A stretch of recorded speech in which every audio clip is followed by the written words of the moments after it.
take it. We were told 200 people. That looks like a lot more than 200 people. So for anybody who thought people were going to run from his side, I'm not sure what his opponents are going to do, most of which have been supportive up until the last 24 hours. But I know this, his supporters are still standing there. 80% of Republicans say this will not affect how they vote. We'll see what that means for the overall primary season. So he's taken in this song. Perhaps he'll go as I promised, the entire way. He'll play this it all speech out, from Jersey. and then he'll speak up. Please subscribe. In Miami, it was about 90 degrees. I'll bring you I understand more. now it's about 68 degrees. No top coat, red tie. Same thing he was arraigned in today. Let's take in the last moments. This is the President of the United States about to address a crowd of reporters, and also the first time after being indicted on federal charges.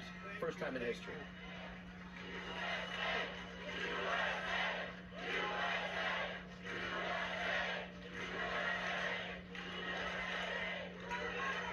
Well, thank you very much. Thank you. It's a great honor to have you here. And today we witness the most evil and heinous abuse of power in the history of our country. Very sad thing to watch. A corrupt sitting president had his top political opponent arrested on fake and fabricated charges of which he and numerous other presidents would be guilty, right in the middle of a presidential election in which he is losing very badly.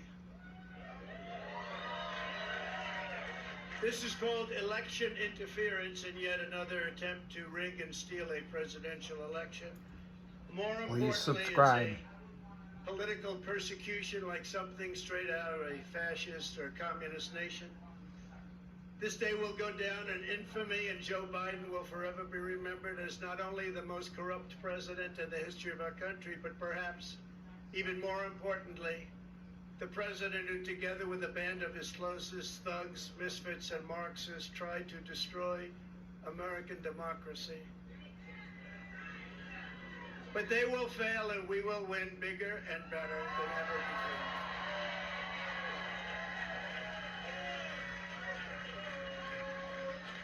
Charging a former president of the United States under the Espionage Act of 1917 wasn't meant for this.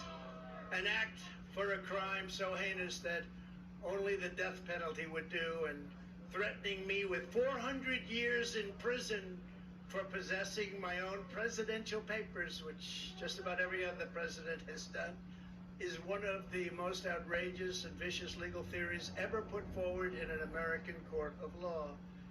The Espionage Act has been used to go after traitors and spies. It has nothing to do with a former president legally keeping his own documents.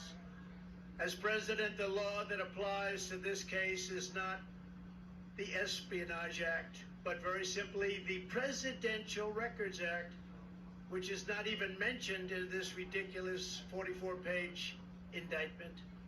Under the Presidential Records Act, which is Thank you civil, for watching. not Please criminal, subscribe so I can bring you I had more. every right to have these documents.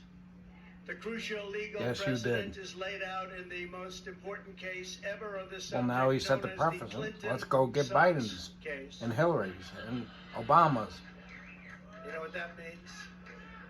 After leaving the White House, Bill Clinton kept 79 audio tapes in his sock drawer.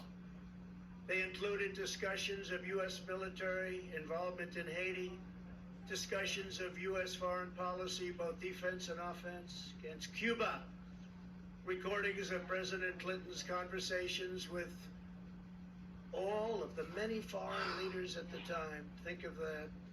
Sensitive facts about trade negotiations taken from presidential briefings, discussions with the Secretary of State about conflict in Bosnia, and much, much more. Very big stuff.